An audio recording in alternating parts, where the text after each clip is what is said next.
better not have no plans tonight. Movie time and it's feeling right. You're looking for a love that lasts. You'll find it at RomCom It podcast. Ooh, baby, you had me at hello. Ooh, I love you. I know. Ooh, baby, you're the wind beneath my wings. Ooh, I'll have what she's having. Thank you for tuning into Romancing the Pod. You had us at hello. I'm Paige Wesley. I'm Mikey Randolph. Do you want to take that again?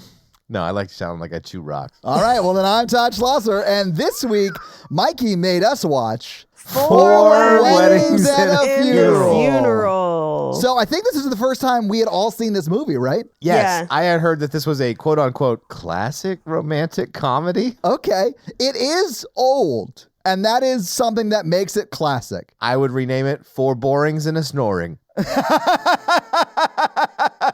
This was my first time. Could not have come on a worse day. Do you want to say what happened? I don't know. I'll talk about it. Okay, that's great. Okay, perfect. Yeah. I waited. Jake posted about it on Facebook, so I feel like it's fine. So we woke up this morning to find out that our car had been stolen, and like legit stolen, not towed, like actual stolen. Yeah. And so we spent all morning at the police station figuring out how to maybe someday get our car back and fighting with our insurance, who is not going to pay us anything. And then my stylist, who was supposed to come last night for the trip that I'm leaving for in less than 12 hours. For South by Southwest, baby. For South by Southwest. Yeah. She had a scheduling change, so she had to come today. So like, I didn't even have time to tell her what had happened. Oh my God. She arrives at the house. We're like going through outfits. Jake is like taking a rage nap. And I'm like, I'm so sorry. Like, Love a rage nap. I'm in the weirdest mood because I'm furious. Yeah, absolutely. And I have to just be like, yeah, I do think this sweater is nice too. Like a very wonderful, nice woman who did a great job. Yeah. So then I'd watch this fucking movie. Yeah. Where no one communicates and everyone is trying to marry people that they don't even like. What the fuck? Like multiple people in this movie marry people that they don't want to be married to, or at least start to marry people that they don't really like that much. Yeah. Why the fuck would you do that? That's nonsense. Andy McDowell's character in this movie is legit terrible, and She is not great. No, yeah. I was about to say that. Yeah, Hugh Grant is also a bag of dicks. At least he's more self-aware. Like, I'm like, he knows he's kind of a bag of dicks. And so do his friends. And they're like... I mean, they're both colossally selfish assholes. Yes. But also, this movie is so bad at introducing people. And, like, I couldn't keep straight who were siblings, who were lovers, who were friends. And I had to look in fun facts to get a full breakdown of who was who. It was like going to an actual wedding. Because I was like, who are these people? Who are these people? It really captured that. I spent 70% of this movie thinking that two people were siblings, only to find out that they were potential lovers, and the person that I thought was maybe their lover was a sibling. Like, it boggled my mind. I have to know who those people are immediately. Who did you think were siblings? I don't know the names of anyone in this film. Okay, here's why. And I will explain it. Please. Fiona and Tom, when we meet them in the beginning of the movie, they live in the same house. They're having breakfast together. It very much seems like they are a married couple, and they're greeted by their formal title and last name.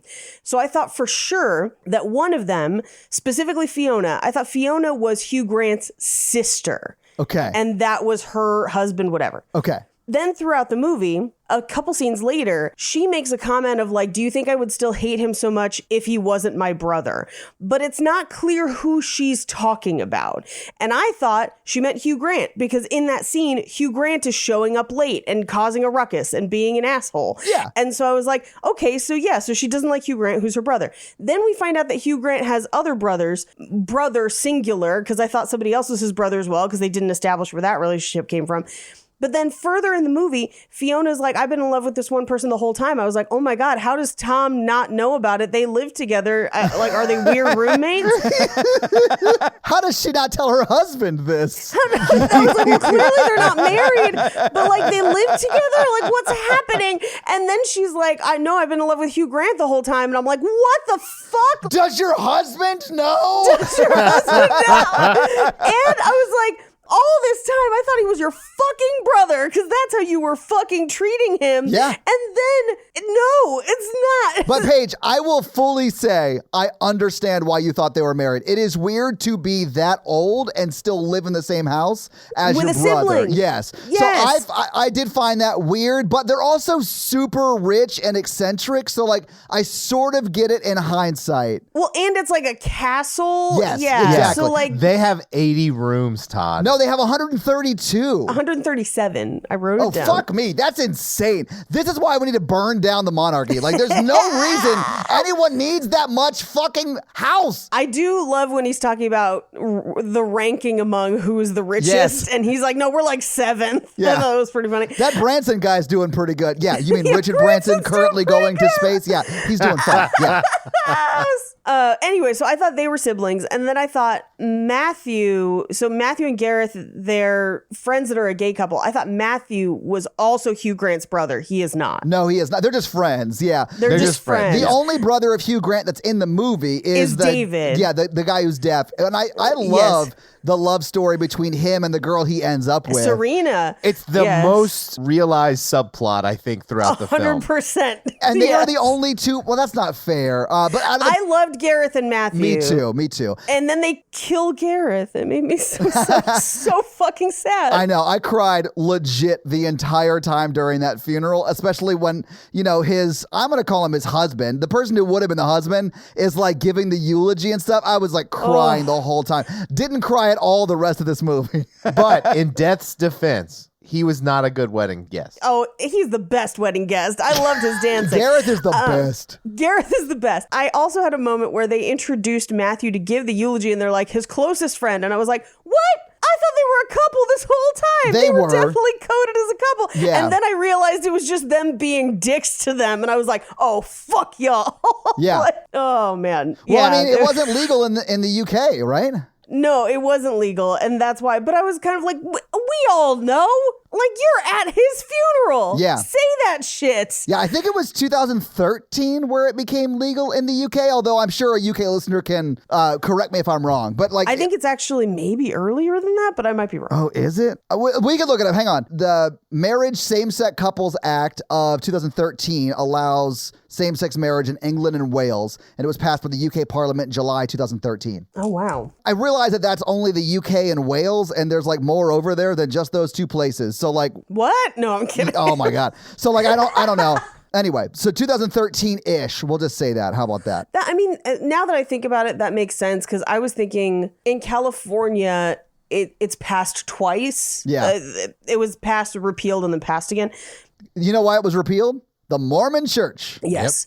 But I think the second time must have been right around 2013 or close to it. Well, it became legal nationwide 2015 here. Yeah, and we had it for at least a year, maybe even a little bit longer before that. So Yeah, in California, and a bunch of states did before it became legal everywhere in the U.S. Yeah, but anyway, I loved this movie. I really sort of enjoyed it. I'm not even joking. Like I really, we're gonna fight today. I know. But I'll say this though, you guys are absolutely right. Like Hugh Grant's terrible. It's paced horrifically. It is paced Horrifically. horrifically. Andy McDowell's terrible. She doesn't even show up for half an hour. Like, I don't even know what I did for half an hour. I didn't pay attention. Like, I don't even know what happened. I just find Hugh Grant incredibly charming, and I think he's very charming in this. He's very goofy and silly, and I love it. I enjoy the movie. I don't know why I liked it as much as I do. I don't find him charming, but I extra didn't find him charming after we met his exes. At that point, he's the villain of the movie for me, and I'm just like, oh, fuck him. Yes. But then also, I had this thing of like, because he's very, very young in this movie, for some reason, young Hugh Grant really reminded me of Nicholas Hoult, and I just spent the whole movie wishing it was Nicholas Hoult instead. I can totally see that, Paige. Yes. I like young Hugh Grant. I mean... Okay, as someone who has a lot of, let's call them exes who maybe don't like him. Near misses, Mikey. Near misses. Some of this I connected with, but then I was like, he was extra douchey to a lot of these people. Yes. Mikey, the biggest douchebag thing he does, we don't get to see. Because when he's at that third wedding and he runs into his ex, Hen, she is dating somebody. 10 months later, they're getting married. So he broke them up to then stand her up at the altar. He is terrible. Yes. But I mean, Andy McDowell's terrible too. But the wedding before that, when she was just yelling at him and crying, I was like, there's definitely a handful of people that happens to me if I run it. I've had that conversation where a girl walks up to me and says, hey, and I say, hello. And then she immediately starts crying. And then her friend comes over and looks at me like I'm the asshole for just saying hello. And we don't know what happened between him and Hen. So I don't feel super comfortable ascribing any blame, but I think that Hen has some struggles. Yes. I think he may have had a casual... I think he doesn't communicate with people. He doesn't. Okay, he either used her... Yes. Or he did communicate he did not want something serious, and she caught a lot of feelings. Yeah. And then he pulled away. I'm not going to say this is from personal experience, but people don't really like that. Yeah, no, for sure. And I think it's one of those things where, like, when he got back together with her, I was like, fuck you, dude. Like, you know that she is not in a great place. Like, this is extra bad. All of his friends are just like, oh, she's the crazy one. And I'm like, poor Hen. Holy shit. Yeah. And everything he did to everyone else at that table. Every story we hear about him is the fucking worst. Like, the amount of fat shaming he and his friends do of both these women and other people. If somebody calls me fat in a derogatory way at my funeral, I'm going to come back from the dead and plant my foot in your ass. What the fuck? Like, you definitely need friends to keep you morally accountable. Like, I feel like you two will correct me if I may be straying into a way that's not great. Like, or you'll give your opinion. If you're going to hurt somebody... Yes. If you're going to hurt yourself, I think Paige and I are both like, you should definitely DM that Twitch streamer who you found on Bumble. No, Paige always steps in. I step in and tell Mikey not to do stupid things. She tells me not to. She's like, don't waste your time. You're just going to, Paige tells me to, pick a direction and go for it. Yeah, Todd, you're terrible. I was the one who immediately identified that woman who was basically catfishing people. So, like... I'm pretty astute. No, she's real. I looked her up. But we should fill the audience in. Mikey found she's an ASMR Twitch streamer. She put it on her profile. Yes.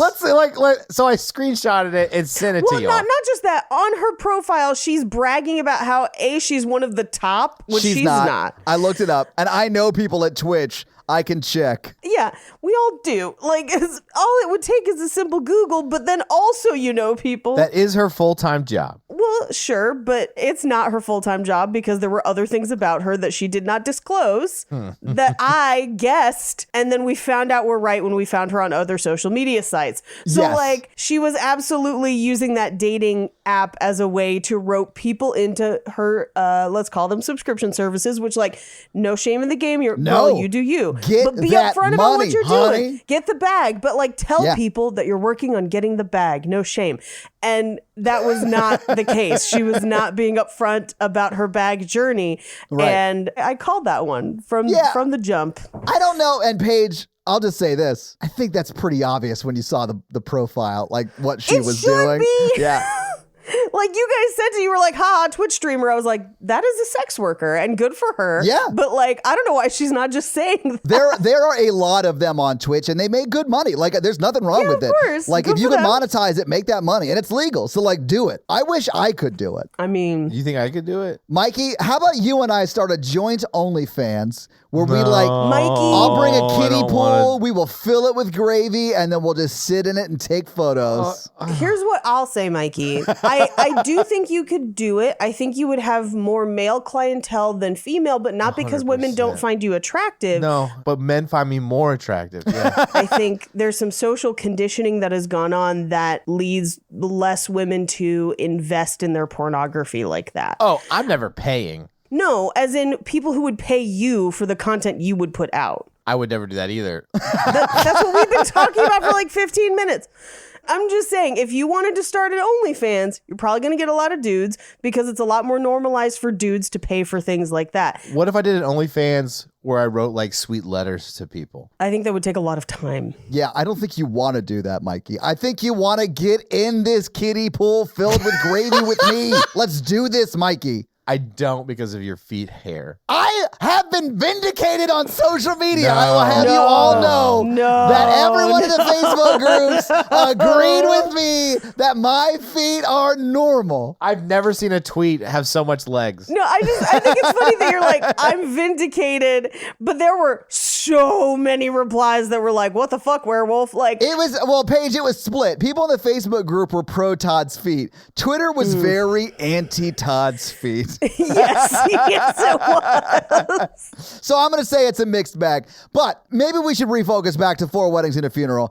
I fully did not like most of the characters in this movie. It's really just the 2 main characters, because I really did like Gareth and Mike. I really did like Fee. I liked Tom because he was like gooberish. I don't know. I liked a lot of the sub characters, but the 2 main characters I think are terrible. I also think that we don't, I mean, aside from, and this is why David and Serena are the most fleshed out, like, subplot here, because you kind of learn about them at each wedding and it kind of compounds. Everyone else, you're just kind of occasionally finding facts here or there. And I feel like you never actually meet any of these people. You kind of are just a spectator, which maybe that's what they wanted, but it made it really difficult to emotionally connect with anyone. So I chose Gareth, and then they killed him, and I was really upset. And I love the guy who played Gareth. He's that guy. Yes, he is. He's a wonderful character actor. I don't know his name, but he is Simon. I just looked it up. It's Simon Callow. Yeah, let's stop now and I'll talk about the British. No. And like all of your names are silly and they sound the same. Well, I will say this is a whole movie of a bunch of white people that all look alike. Who are rich. And you have a hard time watching it because of all of these things. Paige, I'm going to cut this. There is one shot and it's like at a him. wedding and it's there's a at the black very guy. end. And I noticed it because of it. And it's not at the wedding, it's at the funeral. Okay. I looked at Hadley and I was like, did they just put him in? He has no speaking lines. He's an insert shot. Yeah, like what? Wow. Don't cut this out. This is important to talk about in this movie. Okay, yeah, I'll leave it in then. That's fine. One person of color, and it is an insert shot at the funeral. But Paige, you never see him again in any wide shots. Nope. I think they went back and put him in. Like they set up that one shot and were like, oh, we got to get a token POC character or whatever. I don't even know what they would have said back in the day. As a background character? No, not even a character. No speaking roles. Yeah, no speaking roles. And it's one of those things where I was like, I mean, it's the fucking 90s, so you kind of expect a level of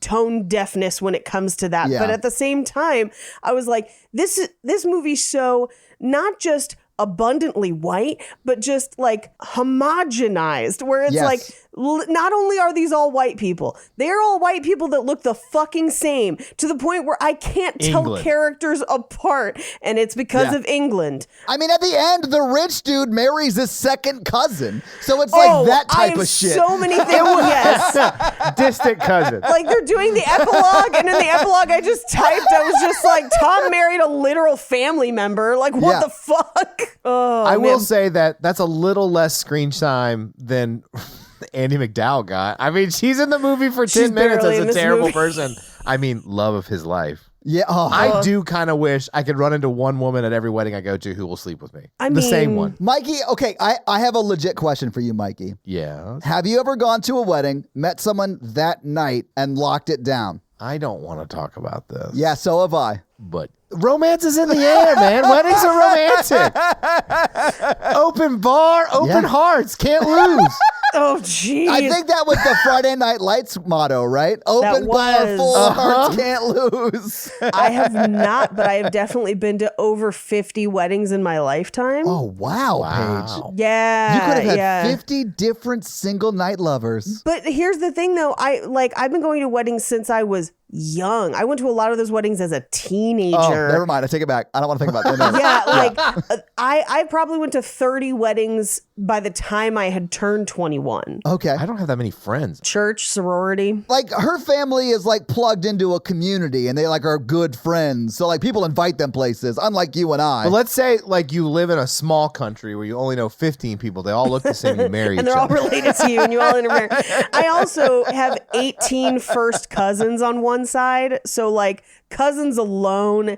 And there's an age gap. So like aunts and uncles as well. So like I saw some of my aunts and uncles get married and a bunch of my cousins get married. So yeah. I have over 70 first cousins. Yeah. Uh-huh. And I have the opposite problem. There are so many of us that none of us talk. Yeah, that makes Because sense. there's so many of us. Yeah. We don't have that many. But like my cousins are in like clusters. So like a bunch of them are right around my age. Yeah. Like within 5 years, I'll say, of my age. And I would say of the cousins that are around that age Yeah. group, we still like keep tabs with each other on Facebook and stuff. Yeah. Yeah. And I've been invited to those weddings. I just have not gone. Yeah.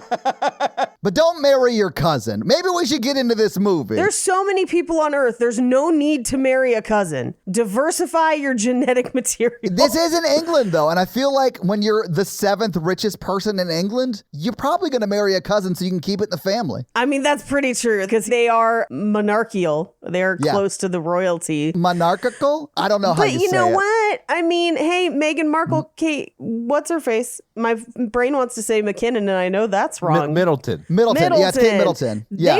They weren't royal cousins. Like, come on. Even the princes are doing it. Branch out. But not in the 90s. No, in the 90s, it was That's all true. about the monocle. Yeah. Mononical. Mononical relationship. Let's just get into this fucking movie so we can talk about it, you bastards. Oh, God. Okay. Let's talk about classic English cuisine. Baked beans. Bangers and mash? Oh, yeah, Bangers baked and mash. beans. Baked beans, a full English or a proper English, and the breakfast. Anyway, There's a reason they lost July 4th. You know what I'm saying? I was in England on 4th of July one time, and my dad wore his like flag shirt. I love your dad I love this. so much. I love And it so I think much. he had just like a momentary lapse of like in his mind, he's like, it's 4th of July. Like wherever we are, it's 4th of July.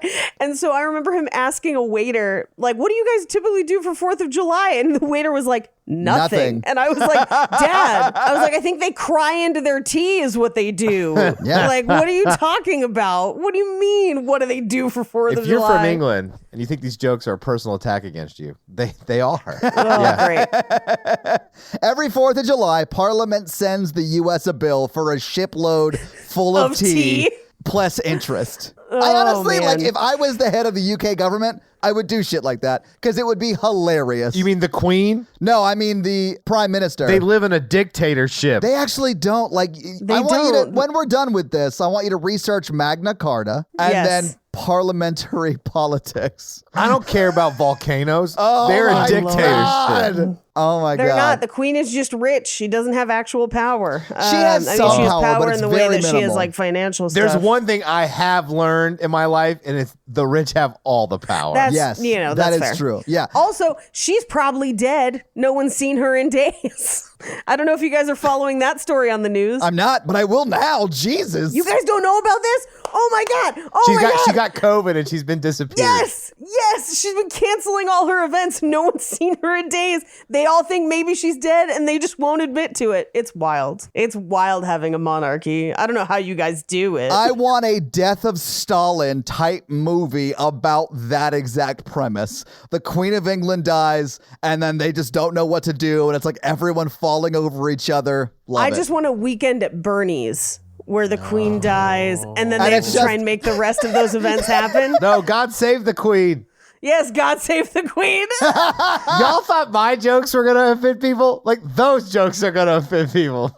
That's true. They love the Queen over there enough to let her lead their government. They don't love the queen. She doesn't lead the government. You guys should try a revolution. It worked for us. She doesn't bitches. lead the government. Fuck it, Mikey. Why don't you tell that to Canada, Mikey?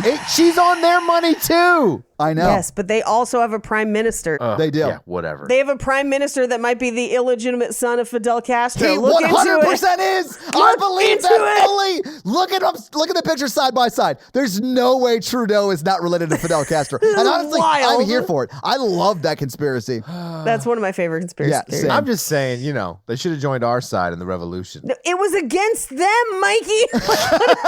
What do It you was mean against our King side? George and King George's government. The Hanover. Oh my God. All right. Maybe we should get into this movie and stop talking about things that Mikey clearly does not Does not Oh, understand. you two are just a bunch Understand. of Benedict Arnold.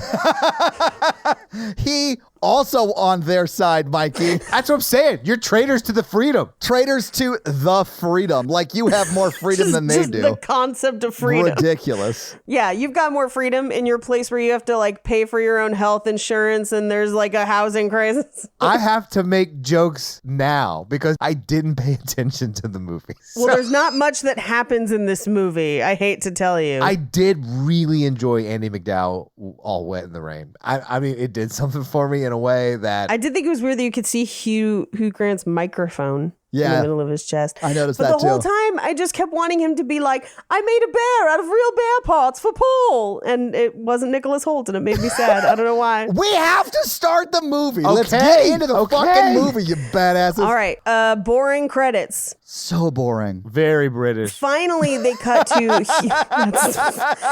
Fuck you, man. Man, he's going hard today against the Brits. You know what I'm known for in America? Going hard against the British.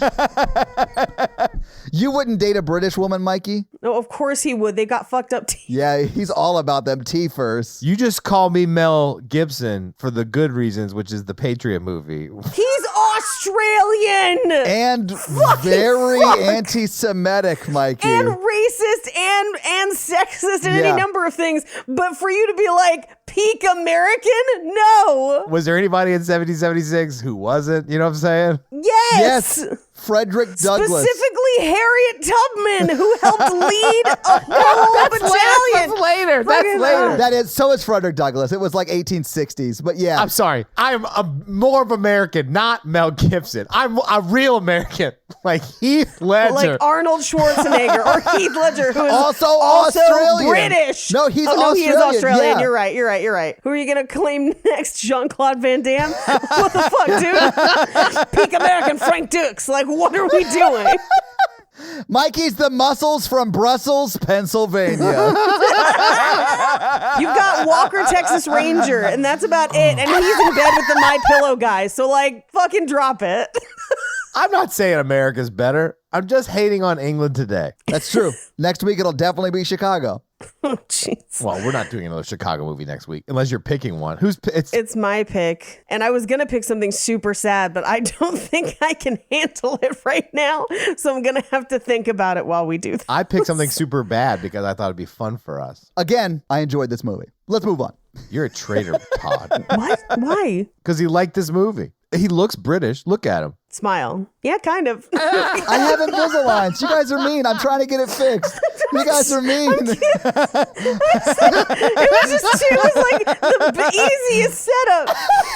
I don't think your teeth are bad, Todd. I think your teeth are very nice. Honestly, my top teeth were never bad. My bottom teeth were very bad. So I have Invisaligns to fix it. My bottom teeth are definitely fucked up as well. Anyway, so we get like a montage of all of the people that we're going to be following for this movie waking up in their respective homes. It does not really introduce them all that much. In fact, we don't even get Hugh Grant's name until like 15 minutes from now. Yeah. The only thing it sets up is like Hugh Grant saying fuck every morning when he wakes up for a wedding. Don't we all? I sort of liked that. It was charming. It was funny, at least. And him waking up, I forget her name, but Scarlett. yeah, the Scarlet. Yeah, absolutely. So like they live together, but they're not romantically paired off. So I have in fun facts why they live together, because apparently there's a deleted scene that explains all their backstories. Well, that would have been nice to keep in. Well, why would they keep the other ones? I don't know, but it gets cut. Do you want me to explain who is please. who? Absolutely, Okay. yeah. Because I didn't find this out till fun facts.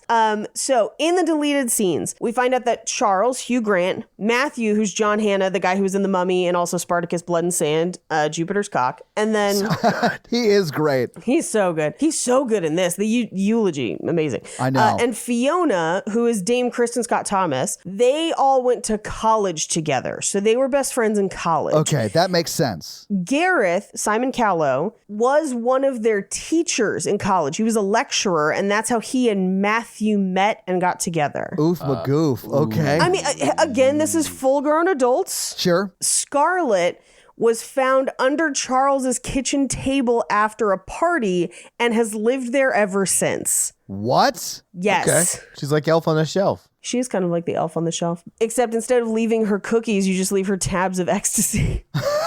Oh, God. It was the 90s. And then Tom is Fiona's brother. Yes. Yes, So, and David is Charles's brother. But again, we have none of this context. Yeah. At all. Anyway, they all get ready. This is the part that confused me about Tom and Fiona because they come down to breakfast and their maid says, Master and Mistress Staten, are you ready? Which to me would have implied married, but that's just their titles. Yes. You know, or whatever.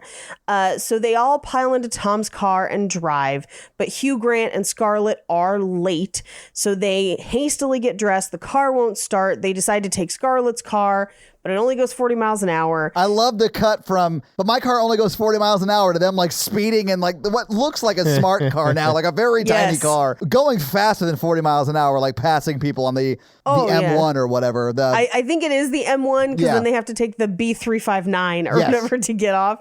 But they end up stopping and reversing on the highway, Oh, which I was just like, never oh my do God, this that. is fucking terrifying. Yeah. But they all pull up at a wedding literally right after the bridesmaids and flower girls arrive, and they're trying to zip Scarlett into her dress as the bride arrives. Hugh Grant has to rush through because we find out that he's one of the fucking groomsmen. He's the best man in this wedding. He's the best man. And he's like late. He even comes up and is like, I'm so sorry. You should be happy to know I'm planning on killing myself later. And the guy who's getting married is like, don't worry, Tom was Right. here to step in, which I think that's the first time we like meet Tom and Tom says something, but we've seen him before, so we recognize him. Right.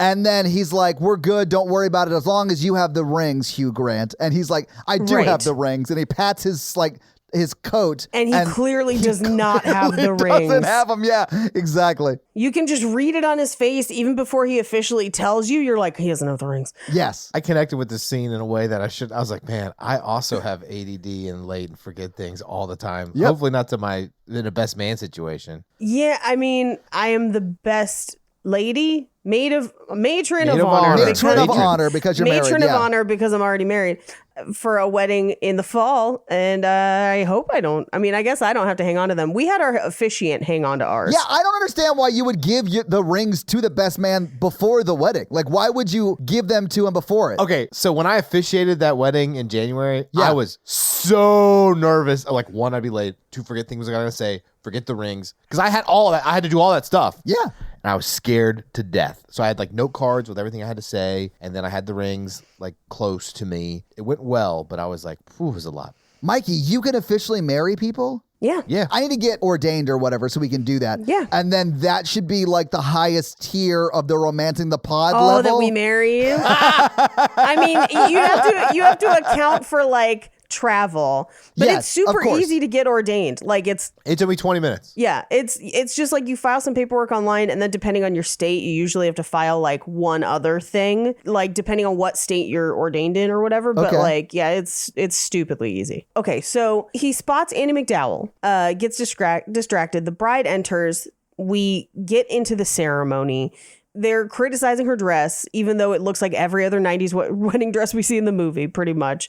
And he has to kind of like motion to his friends in the audience, congregation, that he doesn't have the rings. And they source rings among themselves to make it work. And one is like a big heart clowny kind of ring that was clearly Scarlett's. Oh, I love that so much. The other is like a wing ring with a skull. It's like a Hell's Angels ring is what it looks Love like. it. I loved it. Also, I have an update. Oh. I am now an ordained minister with the Universal Yes. Life Church. Yeah. You did it. I'm going to go ahead and have them print my certification and send it here and Do I'll it. frame it. I do not have time to get ordained today because as soon as we're done with this, I gotta like go into high gear Yeah. packing and getting all my shit ready. But then when I come back, I'll get ordained. I'll marry I people. love this. So they do get the rings handled and they sing a hymn and they kind of like do it during the hymn. Yeah. Which it made me think, because I technically was married in the Episcopalian church and they gave us choices of hymns and we're like, well, we're not in a church though. So my sister sang Queen, What song was it? You're My Best Friend. Oh, that's perfect. Yeah, it's pretty fucking sweet. Do you guys ever, like in your family, do anything that isn't awesome? No, we're planning Aaron's wedding right now, and it's pretty fucking rad. I can't wait to get an invite to that one. Yeah, I don't know. It's a short guest list. Come on! I'm practically a brother. I'm actually officiating. What? I actually don't know who's officiating. Mikey, let's tag team it. We're both ordained. You're such a little brother. Like, you cannot tag along and like officiate with me. Anyway, so they have the goofy rings on, but then the wedding continues. And this was like, I don't know about the weddings y'all have been to. For my wedding, I had a strict rule of the ceremony not lasting more than 30 minutes. Yes. Yeah. The shorter the ceremony, the better the wedding. Yeah, I said if you can get it to 20, we're best friends. I've been to some weddings that are like an hour and a half long, and it's unnecessary, guys. Not everyone needs to do a reading. Not everyone needs to sing a song. Pick and choose. Yep. Like, get us in and out of there. So I think my wedding was like, it was max 30 minutes, if that. Perfect. And I feel like everyone should strive for that. I like, unless you have a cultural or religious reason why I was it needs about to to be say longer. that. Like, I've been to a Hindi wedding that was 3 hours, and like they are That's doing different. stuff that whole time. Right. And I loved it. It was really cool because I didn't know anything about it, and I was learning a lot, and that was cool. Yeah.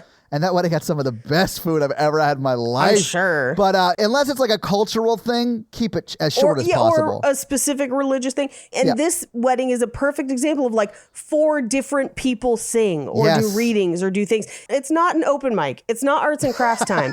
Pick the people you want to pick and let that be it. And let's get in and out of here in 30 minutes so we can all go up and eat dinner and dance. Like, come on. Absolutely, yes. I have strong feelings. I also think toast shouldn't be more than 30 seconds long. The best man toast that Hugh Grant does right after the wedding scene, I think he does a great job. It's funny. Yeah. He's in and out. He's in and out in 30 seconds. Yeah, I always say 30 seconds, keep it about the couple, keep it pushing. Yep. If you're not a joke person, don't tell a joke. No one needs a joke. It's fine. It doesn't, you don't have to do a joke. I once saw a best man. He was not a joke teller, and he went up, started with a very bad joke. I cannot remember what the joke was, but it wasn't good. And it got the polite, like, ha, ha, ha, sort of laughter, right?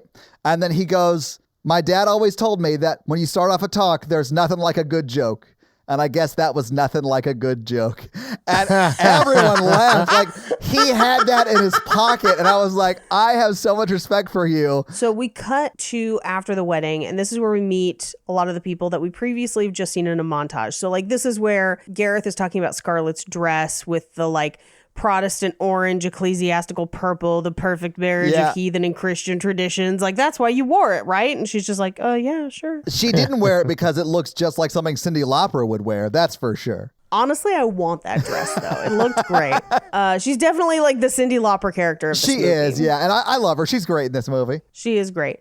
But this is when Hugh Grant starts asking everyone about who Carrie is and finds out that like she's American. It's very much the scene in Scott Pilgrim of like, do you know who Ramona Flowers is? Yeah, I heard she here from New York and she's real badass. Yeah. Like, because people are just like, she's American. She reads Vogue. She's kind of a slut. And you're just like, hey, hold on. Like, I do love that because they do call her a slut, but Hugh Grant is like, oh, really?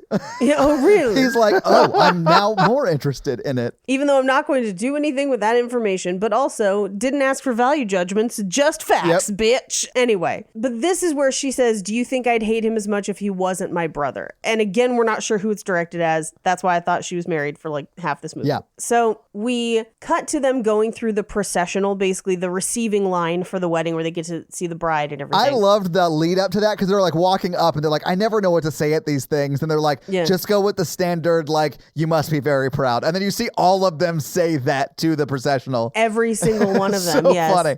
We see Hugh Grant try to approach Carrie and he kind of chickens out. He goes and gets a couple glasses of wine and that's what he's going to kind of like use to talk to her. And then, well, he does go over there and gives her one of the glasses of wine and they start to hit it off very briefly. And then a friend comes over and like interrupts them. And then Hugh Grant puts his big ass foot in his mouth. It's so fucking funny. It's so good though. Cause he's like, how's your girlfriend? Well, she's not my girlfriend anymore. Sorry to hear it, buddy. And he's like, cause she's my wife. Well, no, like, before the guy says she's my wife, he goes, I'm not too sorry to to hear that because she was still sleeping with this other guy or whatever. Right. And he goes, oh, well, she's my wife now. And he's like, ah!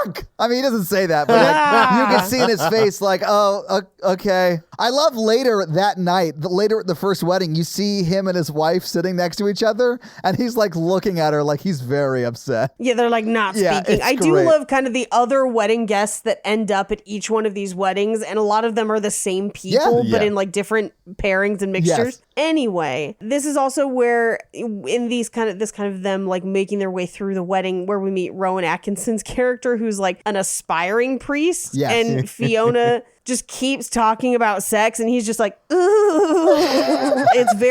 It's hardcore season 1 Blackadder, and I'm here for it. Yes, thank you, Paige. I was about to say, it reminds me Yes. of Blackadder so much. Yes, but before they realized that Blackadder was a sarcastic douchebag. Yes. It's season 1 Yes. for sure. Yes. God, I love Rowan Atkinson so much. He's so good. He made some problematic comments that he immediately walked back earlier Did he? in Pandemic. More of like being an old man, not understanding cancel culture, you know, the Yeah. norm for people that age. That makes sense. The thing that I do like about him is no one plays discomfort Oh, I know. better than he does. Absolutely. I yes. fucking love it. And I know it's not in this wedding. I think it's the second or third wedding. But like when he is the guy doing the wedding, he has a full ass movie arc in that one scene where he like Yes. can't get it right and they're like coaching him through it and then he gets it right and he's like, yes. But there's also something in that scene, and I guess we'll talk about it more when we get to it, but where it's a thing that happens in one of the worst Bond movies, A View to a Kill, where someone's name is spelled Saint John, like ST period for the abbreviation for Saint, and then John, John, and they pronounce it Sinjin, and I fucking hate it.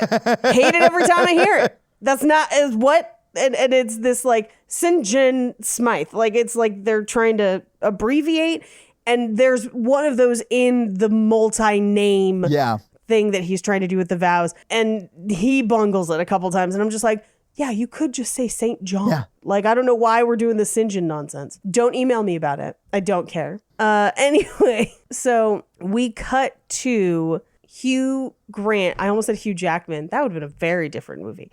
What if Wolverine was just in this movie? Like, no more Hugh Grant, just Wolverine Wolverine going at a to boring multiple wedding. weddings. Yeah. But Annie McDowell's Jean Grey and she marries Cyclops. Yes. I mean, that's just as toxic. I was going to say, keep everything the same. I just want Wolverine at a wedding. That's all I want. Not, yeah. But yes, you're right. Jean Grey and Cyclops, just as toxic. Yeah. No, Jean Grey and Wolverine. Also toxic. Oh, No, yeah. all of them. But if you're an X-Man and you're in love with another X-Man who's not in love with you, just go flirt with Mystique. Like, what are you doing? It could be like, can you turn into Jean Grey for a sec? That's so not cool. That's so super not cool. Mystique is a person. Todd, that's like if Natalie was like, Todd, I want you to role play as Mikey tonight. I would do it. Oh my God, don't do it. Yeah. I don't like that. I'd bring that vitamin water out. It would be over. And she was like, I like dragon fruit. Why'd you bring the lemonade one? What about what Mystique wants? Okay. Oh, Mystique's going to get whatever she wants. Okay, but what if she's like, can you turn into Henry Cavill? No, you can't. Stop using my gift against I'll me. say this. If I had the same power as Mystique and she was like, I want to fuck Henry Cavill, I'd be like, okay, I will look like Henry Cavill for you. And honestly, I'd probably stay so long looking like Henry Cavill, it would get stuck. Like, I don't know the length of time you could stay as a morphed character or whatever you call that. It's not the length, it's more the motion of the character. I just don't know about that. I absolutely would. You would lose your sense of self. Yeah. The complexities of the changelings. What do you think would be the best superpower to have for sex? Oh, for sex specifically? Sex? Well, I mean, like, if you're an X-Man, who's having the best sex? And anyone with telekinesis, and I'll Okay. tell you why. Because you have 2 hands and 2 feet, but they're not as useful. You've got 2 hands and a tongue. That's limits to where you could be. But if you have telekinesis, your hands could be free to roam and you could be controlling toys, controlling lube, controlling the bed, controlling everything true. with your mind. Yeah. You're fucking her with your mind, Mikey. Just like Dr. Manhattan in The Watchmen. All right, hear me out. As a lazy lover, what if you controlled like earthquakes and stuff so you could just sit there? Just go sit on the washing machine. What are we talking about? That's not fun. You can just like have the whole world moving, you know? No, but instead of telekinesis, I would do telepathy, so like you could really get in there. You know, really always know what she needs. mind.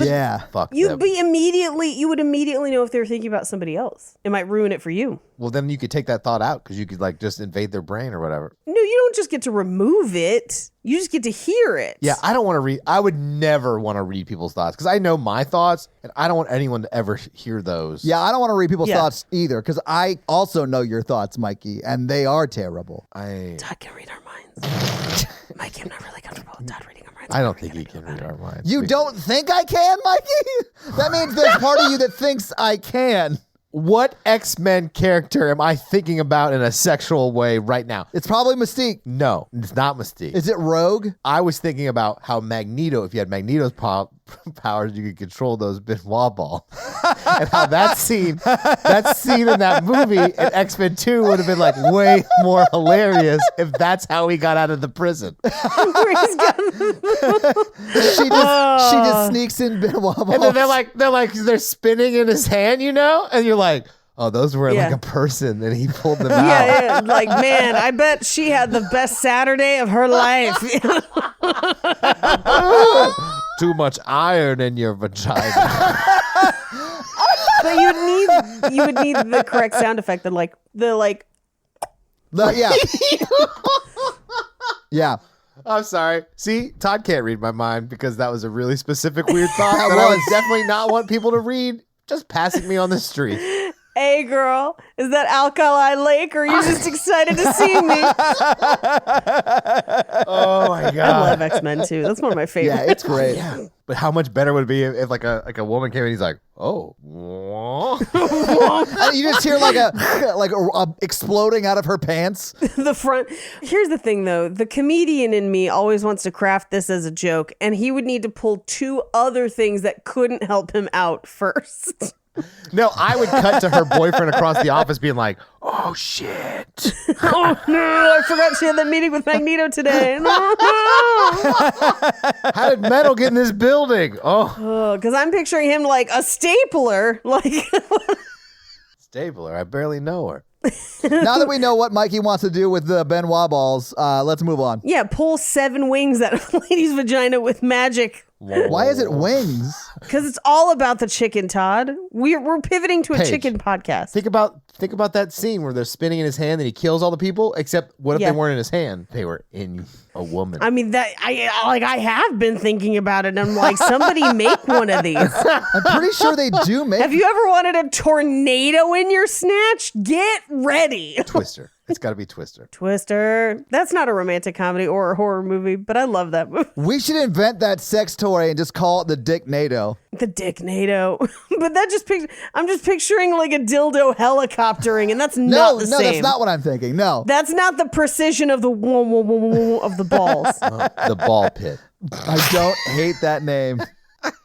Okay, what's the next scene? I'm not going to be useful this episode because I picked this movie and hated it and did not pay attention, and I'm sorry. Mikey, you just brought up Magneto and his powers with Benoit balls. You're well worth your weight in this episode. Yeah, you're crushing it. At least roughly the weight of those Benoit balls. And Indeed. as more people at work listen to this, all I think about is like, well, should I say it? I'm like, I can't stop myself. That's why I wanted you on these podcasts, Mikey. You're perfect. Charles? The game is over, Charles. We've already invaded the vaginas. He's got so many. It's just women hanging by their like midsection, like. She'll short circuit, Charles. And he like uses his mind power and stops everything. And all he hears like they're all dropping down.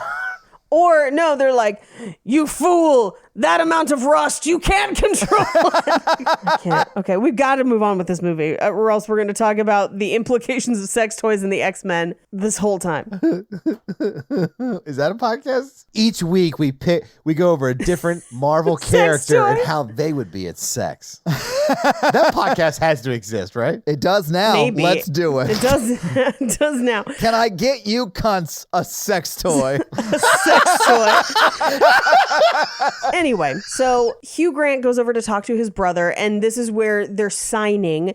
And Serena, one of the other guests at the wedding, notices and talks to Fiona and is like, who is that? He's super dreamy. And so this is our first inkling that she's got a thing for Hugh Grant's brother. Yeah. We cut to them eating dinner, and Carrie, Annie McDowell, is seated one table over.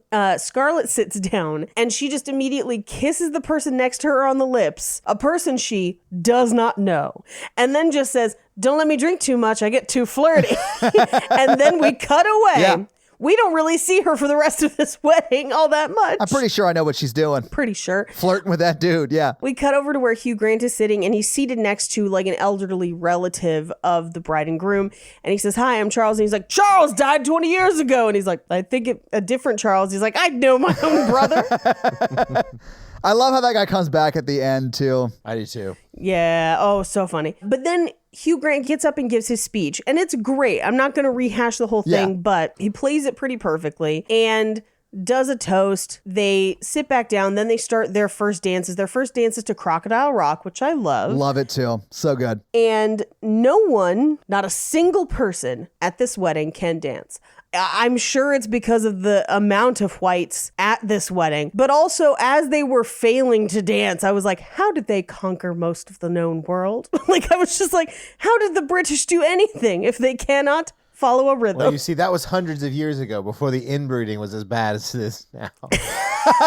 Oh, Hey, Mikey. I would normally be like, hey, don't make those Mikey. jokes, except in this movie, someone marries a cousin. So, That is like, true. you earned it. You earned it. Anyway, so next it's Gloria Gaynor's I Will Survive. And this is the first time we get to see Gareth dance, and he's my favorite bad dancer. So, do you remember when I told you I dance at weddings? Is it like this? I dance a lot like Gareth, and I wish that wasn't the case. But I was very honest when I mentioned this. Like, I cannot dance. The only time you'll see me dance is at weddings because no one really cares. It's like all about just having fun and cutting loose and whatever. But yeah, I sort of dance like that. Because he is just having a blast. And my thing is like, if you're a bad dancer, but you're having a good time, more power to you. Let's do it. Yeah, it's like people who can't sing doing karaoke and just really doing it. But just like committing to Yeah, it. it's fun to watch. Todd, I've been practicing a new karaoke song. I can't wait to see it. Oh, no. But my favorite is what Matthew says about this, where he just says, the first time I saw Gareth on the dance floor, I feared lives would be lost. And you're just like, what? I mean, that's fair, though, after seeing Gareth dance. Yeah. He's definitely going to accidentally kick a kid or Yes. something. Anyway, at this point, Hugh Grant is asking him and a couple other people, like, have you ever had essentially the like confidence to just go up to somebody that you've just met and be like, let's bone or whatever? Yeah. Because that's what he essentially wants to do with Carrie. And he gets a really interesting answer of like, no, we're English, which I thought was very funny that to just be like, no, we're more reserved than Yeah. that. That's not how this works. I thought it was very funny considering what happens later because she more or less does that to him. Yes. Yeah. She basically does. We do meet one of the bridesmaids. I believe her name is Lynn. She's the next one to get married. And it's her and Bernard, and I don't remember her name, unfortunately. But she's sitting at a table and is just like, I was promised sex if I was a bridesmaid, and no one here is sexing at my face. And Bernard's like, I could sex your face. And she's just like, no, I'm not that desperate. But then we cut back to them moments later and they're tongue deep in each other. So good for them. I do love that Bernadette was like, no, of course not. Yeah, okay. If you change your mind. I love that so much. That was so funny. It was like the most British like apology and acceptance that he's not up to snuff or whatever. And then literally like 3 minutes later, they're like making out. Yes. Well, and anytime they referred to him as Bernard, I thought of Nursey from Blackadder. What's your name? Bernard? But also, I fully believe she gets pregnant this night because they're getting married 3 months later. Yeah, 3 months later or whatever it is. So like nuts. almost immediately. That's what I want in my love story. The bride of this wedding, I think, gets pregnant. They're 'cause all pregnant by the end. There's like nine kids popped out of there. there's two. At the very last wedding, this bride from the first wedding, which the last wedding is about a year and a half. Yeah. She has twins. And I think this bridesmaid who gets married like 3 months later is pregnant. So she probably gets pregnant when Hugh Grant is watching them after their wedding. Okay, yeah, you're probably right. They got the blessing of his icy blue eyes. So anyway, they all kind of like wish the bride and groom off because they're leaving. Yeah. They throw the bouquet. There was a sheep in the car. Ha ha ha ha ha. I did think the sheep in the car was funny. Yeah, it was very fun. Then everyone kind of goes back to the reception, and I thought it was really funny because they were playing Love Is All Around You, and I was just like, Christmas is all around you. So that song plays during the credits at the very end of this movie, and I literally looked at Natalie and I was like, I thought they made up that song for Love Actually. No. I didn't realize it was an actual song. Love is all around you. It's a good song when it's not Christmas themed. Yes. Anyway, so we kind of see everyone as they've made their way back to the tent try to make their last ditch hookup efforts. Yes. That one girl, Serena, is kind of like thirsting after David, but she won't get a chance at him until a later wedding. Yeah. They're all kind of coordinating like who is staying at the Lucky Boatman, who's staying at the castle. Well, pretty much Tom comes over and asks, like, where are Yeah. you staying, more or less? And he's like, we're staying at the Lucky Boatman. He and the girl who, like, squats on his other bed. I don't know her situation, but they're going to stay at the Lucky Boatman. And he's like, well, why don't you come over to the castle? We've got 137 rooms. We're going to play Scrabble and, like, have a nightcap or whatever. And he's like, that sounds Right. great. That sounds wonderful. So that's the plan, right? And then Andy McDowell comes up and is like, hey, where are you staying tonight? And he's like, fuck. Fuck. But this is also when he's like, are you the richest man in England? He's like, no, Oh, I yeah. think we're 7th because of the Queen and that Branson fella's doing well. Yeah. But like to be the 7th richest person in England is still like, I mean, millions of people above where everyone else is. Oh, yeah. Yeah. Yes, absolutely. Just to think his family made all that money exploiting other cultures and peoples. Yeah, exactly. I mean, you don't get to be that rich without exploiting some people. I mean, they may have just been exploiting Yeah, you other don't people in get the to UK, but it very well could have been people overseas. That's generational wealth. Yeah, I mean, like that's No, that's true. This is, oh, hey, I did own stock in the Dutch East Indies Company. Let's not talk about it. Like, that's what like, this is. his family was so mad. They're like, oh, our tea got through in the harbor. Oh, RT. Every year on July 4th, they send a bill to the U.S. Congress for all the tea in that ship. But because of inflation, it's only like $1 now. You owe us $1 American dollar for a boat full of tea. Yeah.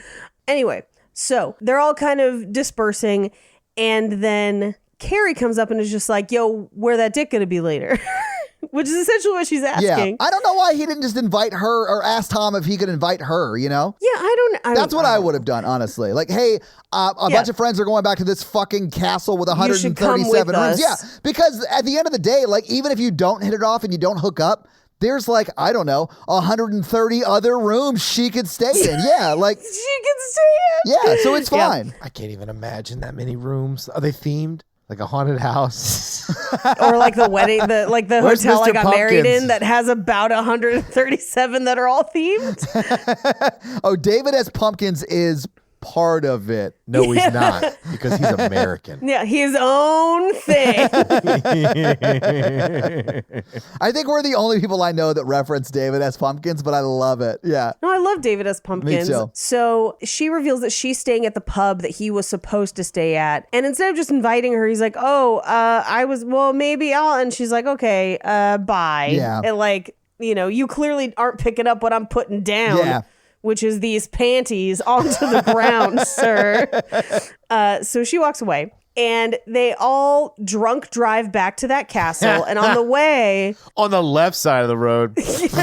well, I mean, if you're used to driving on the left side, I'm sure Losers. it's about the same as us drunk driving on the right side. So like, But they don't care because they're in the 1%. I get it. There's also no one else on that road. It's just them. yeah, they're just driving through like the middle of the forest. Yeah. But anyway, they stop and let Hugh Grant out so he can go back to that pub. I love what he says when he gets out. He's like, I'm going to go stay at the Lucky Boatman. I'm writing the collected works of all boat-themed pubs or whatever. Pubs. Yeah.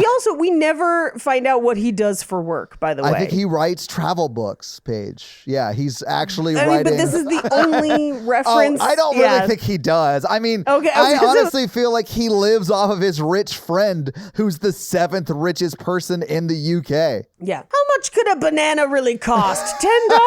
Yeah, that level of That rich. level of rich, yes. That family's got secrets is all I'm saying. Like, they have done some dark shit. Yeah. I mean, you don't get to be that, like, Yes. wealthy without doing, like, dark shit. Yeah, if like the thing you're proud of is marrying your cousin, think about what their secrets are like. Yeah. I mean, I'm pretty sure their secret is like, our great uncle was one of the male kept lovers of Queen Elizabeth I. And they're just like, okay, Oh, and you survived. scandalous. Great, good Yeah. for you. Scandalous. Their great-grandfather was General Cornwallis from the movie Patriot and also the Revolution. And he surrendered to the Americans. I like how he was also in the movie, though.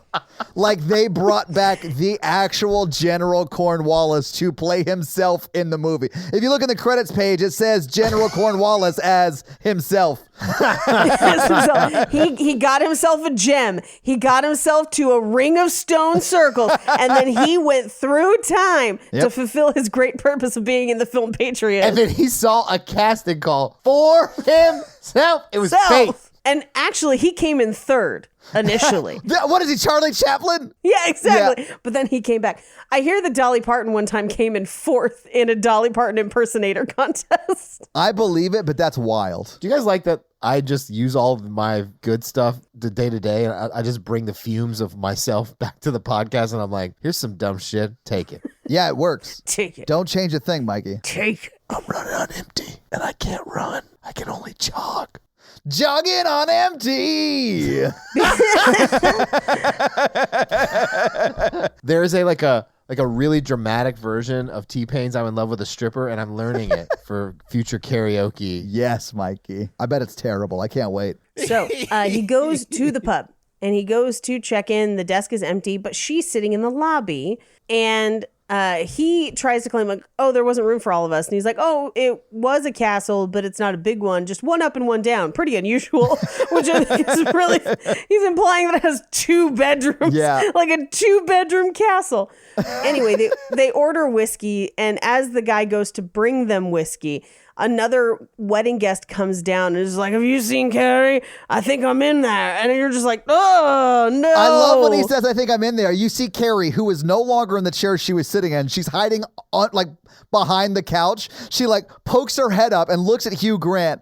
And the other guy cannot see her because of where he's standing. And she's like, no, he is not in there. No. And then she hides back down. I loved that. So she kind of makes an escape and talks to the waiter. So as the waiter brings the whiskeys, he's like, yeah, your wife said to go back up to room 12 and talk to her. And he's like, wife? Realizes what's happening and goes up to meet her so that they've successfully avoided this other wedding guest. Yes. I did like that is the way that he gets up to her room. It wasn't like a sorted sort of thing. It was like they were just trying to avoid this sort of creepy guy. Yeah, well, and I like that she specifically is like, come to my room. Exactly. You know? Those are the words I want to hear. Well, and oddly enough, he doesn't interpret them as like, hey, what's up? Like, he's still like, we could hang out in the hallway. And you're just like, Hugh Grant. But his reputation says he is that way. He's like me in that, where he doesn't know what he's doing, but then also sometimes has a bad reputation. I don't understand. I mean, they have that whole skulking conversation where each of them uses skulking like it's the word of the day. 50 million times. Yeah. Like they have a calendar and today's word was skulk. Yeah.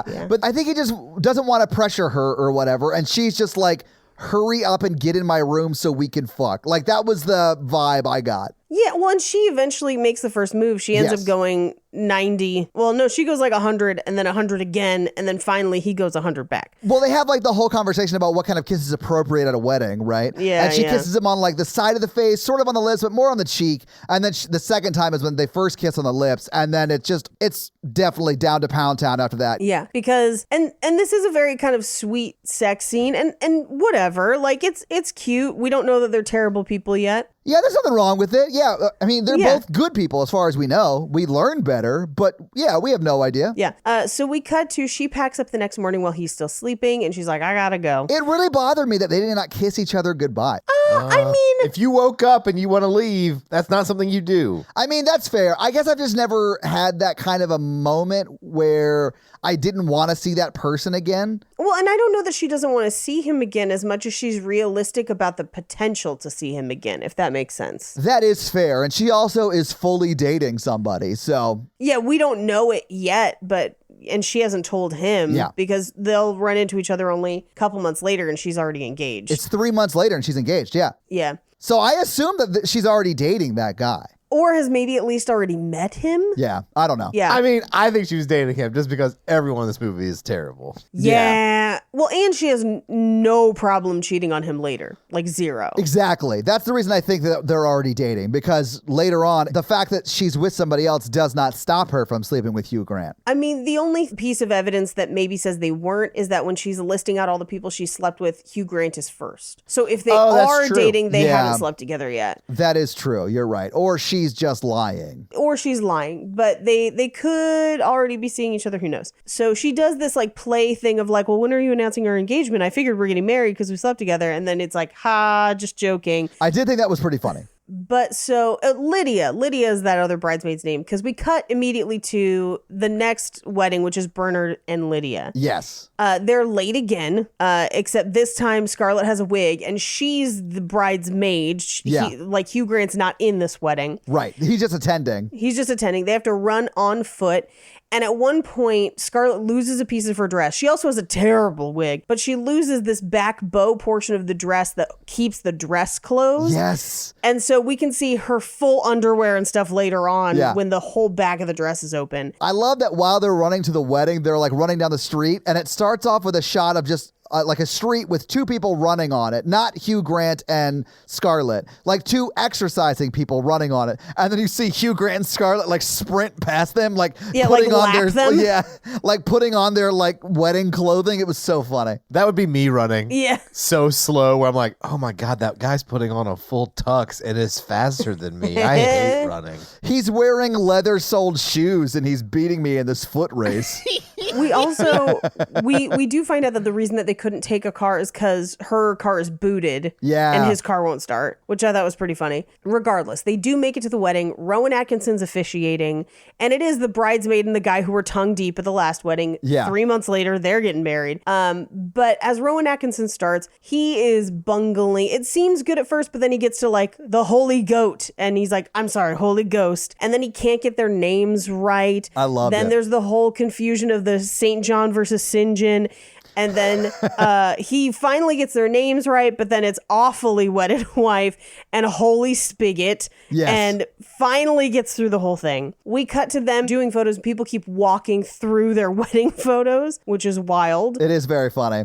This is where they all are kind of inside for a cocktail hour. And he runs into Carrie again and finds out at this point that she is engaged to Hamish, her fiance. And Hamish is awful from the jump. Yeah. They do not seem to like each other. You do not know why they're together. I know why they're together. I mean, money. Yeah, he owns half of Scotland. He owns half of Scotland. And she is very young. Have you been to Scotland? It's beautiful. That's true. Half of Scotland, that's what, like 4 blocks? Scotland's huge, bro. Scotland is pretty huge. And there's a lot, many archipelagos of islands. Oh, the Isle of Skye is beautiful. We also find out that he's 3 times her age. We don't find that out till later in the movie. How old is she? We don't know. I guessed mid-20s. He looks really good for 75. Yeah, I thought she said 3 times my age as like an offhand comment, but he was probably a little bit more than twice her age. Like if she was 25, he was 55 or something like that. Yeah. I kind of assumed that she was in her 20s and he was 60, give or take. That'll be me. Mikey, you got to buy a shitload of Scotland. I'm going to murder you first. So this wedding is the one where he ends up seated next to all of his exes at one table. Like Yes. everyone else gets to sit with Carrie and they meet her and they love her. Yeah. He has to sit with all of his exes. And this is where they go through literally every single one of his exes and find out that they've all heard horrible stories about each other from him. Yes. So like he's one of those dudes that immediately after he's no longer with somebody, shit talks that person to the next person. And it's for reasons that are not like, it's not like they were cheating on him. Like one of them is like she got sick on a trip through India and then he talks shit about it to the next person. Yeah. And then another girl was heavier and her mom was heavier and he ended up sleeping with both of them and then still talked shit on both of them. Like Hugh Grant's a terrible person in this movie. He is a bad dude. He's the kind of guy who whenever he breaks up with somebody, he's like, man, she was crazy. She was Like fucking nuts. that kind of person. Like that sort of toxic dude. Right, Mikey? You would never do that. I gotta poop. Mikey gives very coherent answers to why he's not with someone anymore. And it's usually like, there were problems with communication or we didn't connect on this one thing, but it's not just she's fucking crazy. I think one of the reasons he gave was she smelled like soup. That was in high school. That was a high school situation, and like What kind of soup though? pee, like not good, Like urine or like split pea soup? like split pee. What's the optimal soup to smell like? Tomato basil. Absolutely. I'll dip my grilled cheese in you all night. Like I would fucking marry just like a sentient can of constantly refilling tomato basil. Hell yeah. Okay, cool. I respect that answer. What soups would you marry, Facebook group? I want to hear it. Yeah, what soups would you marry? Do you consider macaroni and cheese a soup? Why do they serve it at a bread bowl at Panera? Somebody should be asking these questions. I'm going to go on the record as saying mac and cheese is soup, and I love it. Is all pasta soup? I think it depends on the sauce. No, pasta is pasta. But then why is mac and cheese soup? It's not. It's a pasta. Disagree. Soup. Because there's less runnier versions of mac and cheese depending on how you're making it. That is true. When I think of mac and cheese, I think of like Stouffer's mac and cheese. And that is more soupy because it's made in the microwave and gross. Like a baked mac and cheese. I mean, like, Yeah, baked mac and cheese is not soup. Like casserole mac and cheese, like that sort of consistency is like the good, yes. sweet ass mac and cheese. And that is not soup. Okay, but if you stack 2 boxes of Kraft mac and cheese, no, I'm kidding. Don't reignite this flame. If I learned anything from my youth, it's when we had stacked boxes of mac and cheese, it just meant we were poor. Yeah, I, as an adult, consistently maintained stacked boxes of mac and cheese. Yeah. And now someone stole our car. So, you know what? Paige. More fucking stacked mac and cheese. Fuck you. Fuck whoever did that. Steal from a dealership. Fuck you. I'm hoping Exhibit stole it and it comes back with a bakery in the back. Oh, see, that'd be great. That'd be amazing. Anyway, we get to Tom's speech at the wedding, and he does not do great. And the family is mad at him, and no one laughs at his jokes. Yes. And he outs that there's multiple ex-girlfriends of Bernard Yeah. there, including an ex-fiance. Worst best man ever. Worst best man ever. Meanwhile, Hugh Grant has escaped his table, and he's like, hey, the only person I have left that I haven't run into is Henrietta, and lo and behold, she's right there. He turns around and is right next to him. We cut over to the same girl who was into David at the last wedding has now learned some sign language to talk to him. I thought that this was so cute. Like, I love their story out of this movie. It's my favorite. Well, and they do end up dancing a little bit, which Yeah. is very cute. So Hugh Grant tries to escape to like a side room in this mansion where this wedding is. Yeah. And gets trapped there because the bride and Bernard come in to bone. And first he hides behind the curtains. Then he hides in like a little, I guess like a water closet where it's like is. just a sink. Yeah, it's like a sink. Like, that's it. Yeah. And he's just like laying over the sink. And then they finish quite loudly. And the husband's like, we should go back. And she goes, or we could wait a few minutes and start again. And that is clearly what they decide to do. So Yeah, he's and like, he's like- I'm not waiting for round 2.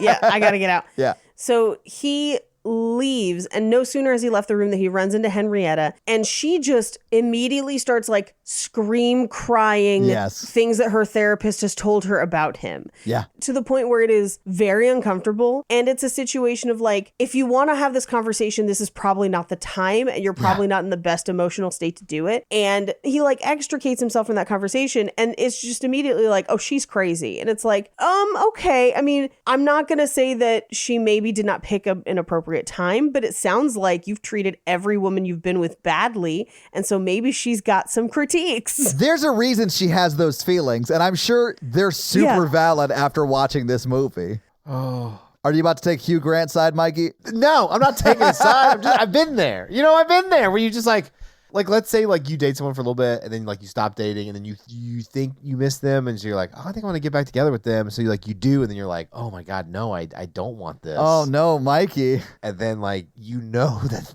you either gotta have to fake it and be married forever, or you break up with them and then like you're like doubly terrible.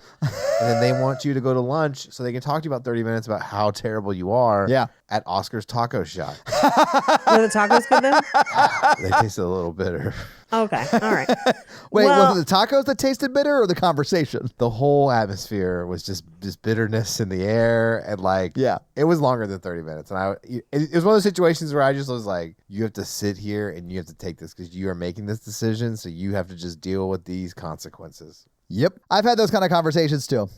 We do get a fun insight into maybe why they didn't connect as much, where she's like, you said that you love the band U2, and I said it sounded like a submarine. And he's like, it does kind of sound like naval music, yes. And I'm just like, what? I love that. She's like, stop making jokes. And I was like, but that was a good one. I mean, like. That was a good one.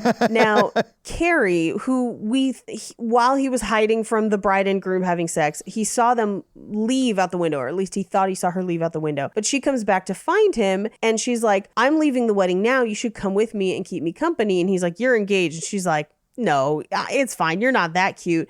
But they immediately go have sex again. Yeah. Like immediately. And he leaves while she's still asleep. Well, I mean, he should not have gone and done that, but like, she's engaged. It's not like there's a chance for them to be together. Like, yeah, like it's.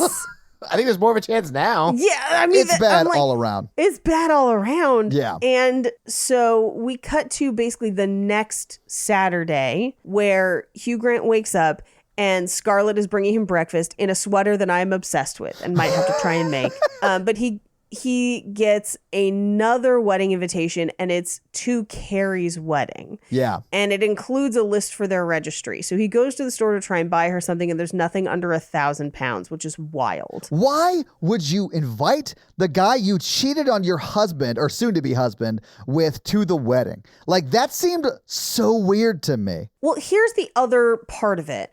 All of these people get invited to all of the same weddings.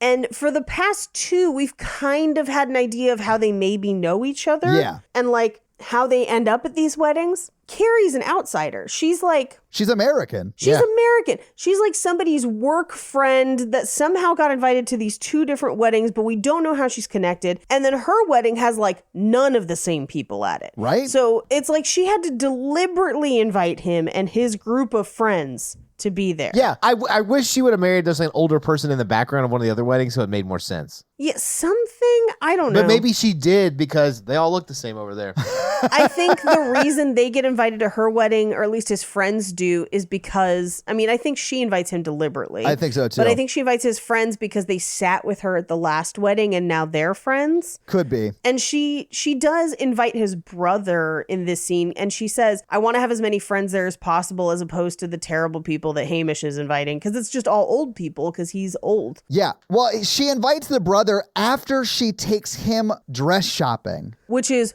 wildly like, inappropriate. what are you doing? Like, if I was hung up on a girl, like he is clearly hung up on her, I would not go wedding dress shopping with her. Regardless, she's taking the person that she is cheating on her husband with wedding dress shopping. Yeah, absolutely. Yeah.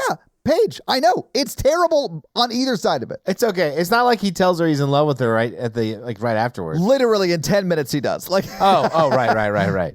I would definitely have tried to make a move in the dressing room. If we're gonna do this, let's do it. You know what I'm saying? Like, let's bang in the wedding dress. That brings me to one of my God. weird critiques of this movie. She seems to be shopping for a wedding dress in just a normal department store. Sure. No, they don't sell wedding dresses there. They do over there. Well, but that's the thing. There's none on the racks or anything. The set is all like party clothes and cocktail dresses, which are not something that you would buy in the same place where you would buy a bridal dress, except at like a David's Bridal, which is not necessarily something that they have over there. Which David's Bridal in America is like your Costco of wedding dresses, just because there's so many. Like, it's 2,000 wedding dresses and only 2 are plus size, and fuck y'all. But anyway, yeah. I'd still try to if you're gonna be a bad person, you got to try to hook up in a wedding dress, right? But you can't in the wedding parlor. You're never alone with those dresses. You are assigned someone that gets you in and out of them and carries them with you while you're wearing them. I want to be the most dodgy I could be. You know what I'm saying? Stodgy? They should sneak off to the loo. You have clearly never been around either so close enough to somebody in a wedding dress to see how they move and how that could happen, but also B, anywhere where people are shopping for wedding dresses. I've never been shopping for. I've been around a lot of wedding dresses, but yes, you have to basically be ready to be naked in front of many of your family members to shop for wedding dresses. That sounds very British. It's the fucking worst, man. Anyway, so she tries on a bunch of different things and is even like, this is too sexy, this is whatever. Yeah. It's super inappropriate. And then they go to lunch and he's supposed to meet his brother, but he's like, I could be late. And at lunch, she basically runs him through like everyone that she slept with, just her history. All 32 of them, or 33 of them. 33 is her fiance. 32 was him. And he's disgusted. Like I did feel he was very judgy during this whole thing. Very judgy, but I also thought it was weird that she made a point to talk about how 33 is her fiance and that's fine or whatever, but 32 was lovely. Like she's making it a point to legitimize the feelings that he is feeling and the connection that they have. She's like stringing him along. In a very inappropriate way. She is stringing him along. Absolutely. Yes. Well, some people do that, and it's very hurtful to the person they do it with. It is. Now, granted, he also is not communicating that emotional boundary because he's also playing into it. Like he is taking an equal part in the affair because they're both bad people. But like, I think she specifically is giving at minimum mixed signals of like, I'm getting married, we're not a thing, but then also come try wedding dresses on with me. And the times that we have had sex was lovely and I really enjoyed it and we're going to talk about it. I don't think they're super mixed signals. I think she's very into just fucking Hugh Grant on the side. Yeah, I guess. I mean, I don't know. It's terrible, but yeah. Yeah. So they go to meet up with his brother, who he was supposed to meet for a movie, and now they're late. And she goes to leave, and she's meeting his brother, and his brother in sign is confirming, like, hey, this is the person you've been sleeping with, right? What do you mean she's getting married to somebody else? Like, what's happening? Yeah. She pieces out, and he chases after her, and that's where he's like, I think I love you. And she's just like, you're lovely. And walks away. I did like love the way he does this, although I hate that he does it. I just find him very charming. I just wish he didn't do this. Yeah, I mean, I didn't love the way he did it either, because it's the Hugh Grant's it's the thing that everyone makes fun of Hugh Grant for, the like stammering over your words, and I hate it. I hate it so much. I think it's very charming. I don't think it's charming at all. I have things to do and places to be. I do stammer over my words when I'm telling someone I love them for the first time. Oh, Mikey. And that's why you'll never hear me stammer for words, Todd. Oh, Mikey. Oh. Why can't you just tell me you love me? Anyway, at this point in the movie, I do not understand why she is still marrying that other guy, other than money. Like, take money out of the equation, because she works for Vogue, and she is purported to be moneyed on her own. So, like, I don't understand that. I don't understand why they love each other. I don't understand Hugh Grant loving her. They had sex twice and they didn't see each other after, but between that. Here's my thing. She clearly seems to think that she has some sort of connection with Hugh Grant. She is spending all this time with him. She is actively talking about them as a them. Yeah. And yet is still just, but I'm going to marry this other guy. Why? Yeah. And doesn't give any good concrete reasons for it. And then anytime we see her with the other guy, there's no chemistry at all. And it's the first time in this movie where I'm like, why are people actively marrying people they don't like? I don't fucking understand. Some people settle. But she doesn't have to. He's right there. That's what... Paige, I've been right there, but they still settle. Yep. I was going to say the same thing, Mikey. But here's the thing. She was already married to that guy. And it's a lot harder to get unmarried from someone than it is to just not marry somebody. That's true. Because right now, she has no legal ties. She could cut and run whenever she wants. Yeah. The wedding isn't even planned. She hasn't even bought a dress yet. But then she doesn't own a fourth of Scotland, Paige. Who gives a shit? They end up breaking up like 2 or 3 months after they get married. So why the fuck did she get married at all? I don't understand it. I mean, I do think it's a bad idea to marry someone who's 3 times your age, as she says, but also while you're having sex with somebody else. Yeah. And the end of this movie seems to think that marriage itself is the problem. And I'm like, no, it's these people. It's these two people. There's some people who have happy marriages, like when in the background, but I mean, like, not Hugh Grant. Not our main characters where they're like, how about we just never get married? Because like marriage is and you're just like, what? No, you're just two people that don't communicate and tried to marry people that you don't like, even though you fully had the option to not hurt those people and marry them when you didn't like them. Like, you, character with agency, could have called it off. Both of you had chances to call off your wedding. Well, Hugh Grant does. No, his brother does. Well, I mean, he does, but like... He wasn't gonna. I mean, you're probably right. He wasn't, but eventually he does. He was just gonna marry that girl. Yeah, probably. But he eventually does. Like, it's all terrible. No one in this movie, none of the two main characters are good people. Right. So we get to Scotland, we get to their wedding. He's Yeah. late again, and the wedding is low-key gorgeous. It's a beautiful Yes, wedding. it's I think this awesome. is my favorite one visually. It's awesome. And they have a Kaylee, a Scottish dance party. Yeah. Well, and bagpipes. Like, they do the whole thing And right. bagpipes. Like, everyone's in a kilt. I loved it. Here's my frustration. He has the chance. He comes into this wedding right at a point where he can object. He doesn't object. No. Like, she doesn't. Nobody does. This wedding happens even though multiple people are like, this is a bad idea. Yeah. Nobody stops it. In this situation, if I was him, though, I wouldn't object either. I wouldn't be there. I mean, but he shouldn't, because he has no guarantee that she is going to invest in his relationship at all. Exactly. Especially because he's only seen her cheat on people. right. Oh, yeah. When she showed up at my wedding, I'd be like, awesome, you're going to watch me get married today. I would not be like, oh, maybe we can be together, because I know full well that she is going to cheat on me. Yeah, and the only reason I'm glad he calls off his wedding at the end is because I don't think it's fair to Henrietta. Me either. I do love at the very end in the credits we get to see that she marries somebody. Like, I really like that they included that. Yeah. Anyway, and Henrietta's at this wedding and says one of the worst things where she's like, I'm so sorry, I behaved atrociously last time, but right now I weigh almost nothing and I've got a new boyfriend. And I'm like, oh, this is a horrifying peek into your emotional stability. Yeah. This is horrible, because at this point I'm like, she has both an eating disorder and is potentially struggling with some codependency. It's going to be extra bad when he's a dick to her later. Like, You mean when he breaks her up from her new boyfriend, convinces her to marry him, and then leaves her at the altar? leaves her at the fucking altar? She's going to Yes. have some issues with trust later on, I think. Deservedly so, No, because he did her absolutely. fucking wrong. Yeah. Anyway, and they call her duck face the whole fucking time. I've made some mistakes, but I've never left someone at the altar yet. Yet. Same. I still want to go to a wedding where someone gets left at the altar. Anyway, this is the wedding at which Fiona pulls Hugh Grant aside and is like, I've been in love with you the whole time. And in my notes, I just say, is she not his sister?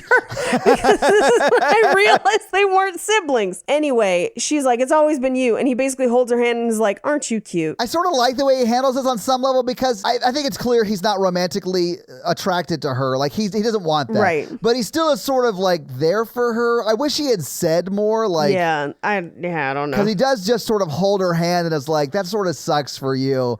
But at least he didn't like just walk away or whatever. Like, no, I can't deal with this right now.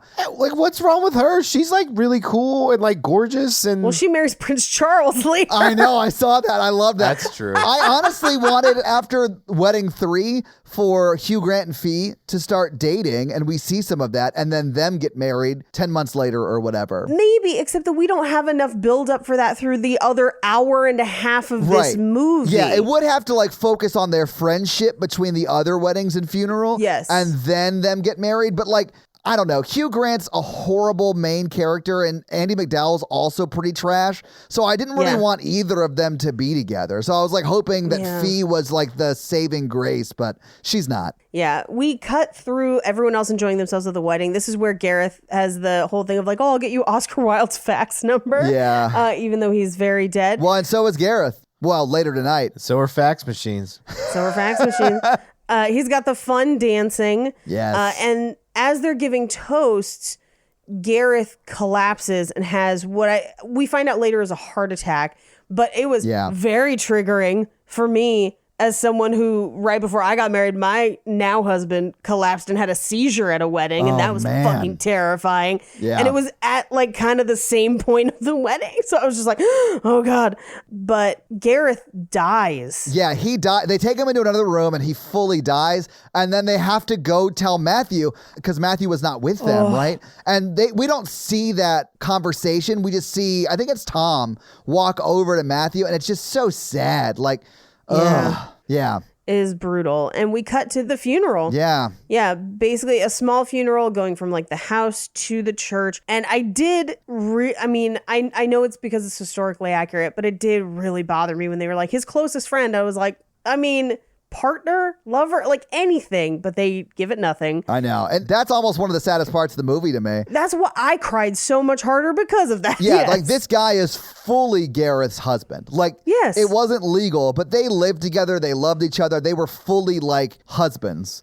And they Yes. say close friend. Close friend. And I do think I think it's on purpose. I think the movie is trying to show like, Yeah, I think that's on purpose too. this is true. Like this is what all of these people should be aspiring to, is this level of love. And I did love, it's after the funeral, but when Tom and Hugh Grant are talking about Matthew and Gareth, he's like, you know, I've always looked at our group as just like a bunch of singles, like banding together in these weddings, but we fully had you know, a married couple more or less in our group. Midst, yeah. Yeah. And then I think it's Hugh Grant says, like bloody traitors or something like that. It was traitors in our midst is what he that's what says. it was. Yeah. But that's after the funeral. That's after the funeral. And there's not much other than the speech at the funeral, other than Carrie's there. And we know that she's cut her honeymoon short because of it. Yeah. But during that conversation with Tom and Hugh Grant, this is where we find out that Tom is pretty dumb because he's like, I hope I die before my children. And I'm like, most of the time that's how that happens. I realize not all the time, but like statistically. There's nothing worse than having to watch a parent bury their child. I've done it. It's not fun.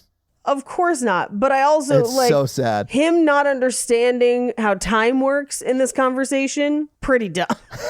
But I mean, it does happen. Like it happens often. Like it's real sad. It is. But he also reveals that he's not even really conscious of the concept of the type of love that they just witnessed at this funeral. Yeah. He just wants someone friendly, which is like... I did love his explanation. He was like, I'm not looking for the lightning bolt like you are. I'm looking for a lady who's friendly, who I like the look of, and she is not repulsed by the way I look. And I was like, dude's setting the bar super low. Yep. At this point, Hugh Grant is like, well, maybe waiting for the one true love stuff gets you nowhere. I felt that moment in my bones. But this causes him to make a horrible decision, Mikey. Does. I also feel that in my bones. This is fully when he decides that he's going to settle for Hen and destroy her next year and a half. Yes, because we cut to 10 months later. Yep. And multiple alarm clocks. They're clearly making sure he's not late for his own wedding.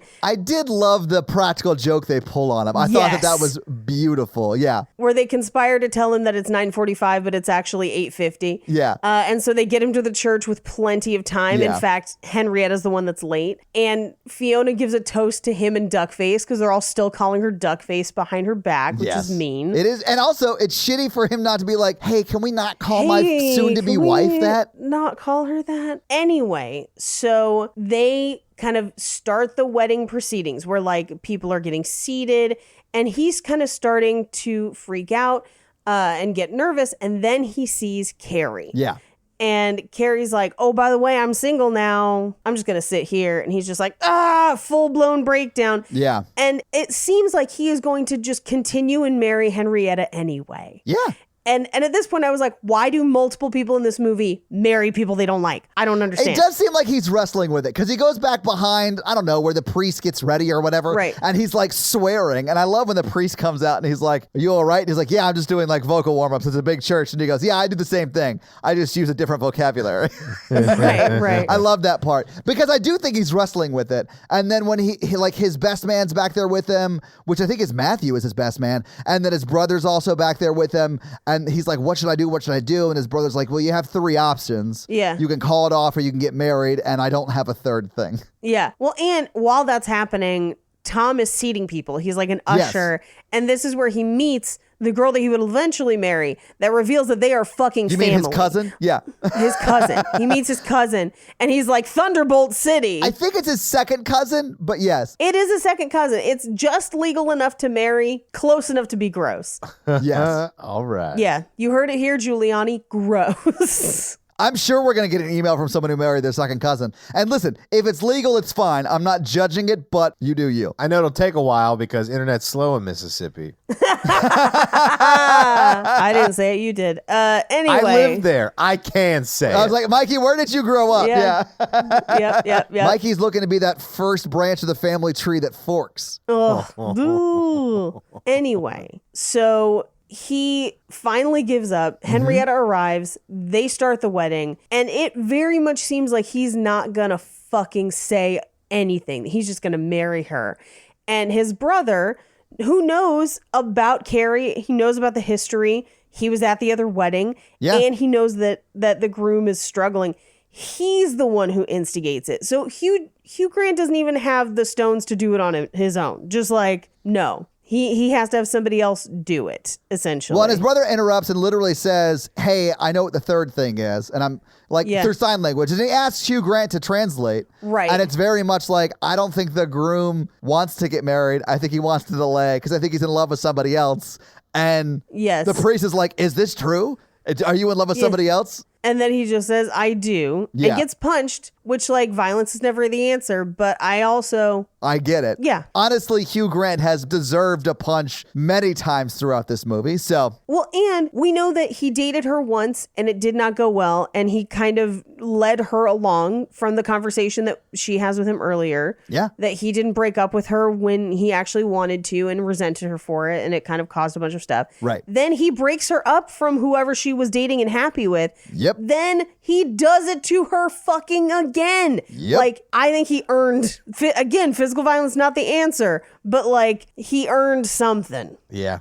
I've earned a couple of black eyes. You know what I'm saying? yeah. Anyway, so they go home and everyone's kind of in the aftermath of the wedding cancellation, essentially. Yeah. I mean, they're sort of consoling Hugh Grant at his flat, I assume, right? Right. And then you hear like the bell ring and he's like, Right. if anyone's going to get yelled at for this, it should be me. So he goes to answer the door. Yeah. And it's Carrie. Yeah, it's Annie McDowell. It's pouring down rain. So they go outside and he's like, would you not marry me for the rest of your life? And I'm just like, the married part is just a piece of paper. The problem is you not being able to communicate and actually commit to people. Yeah.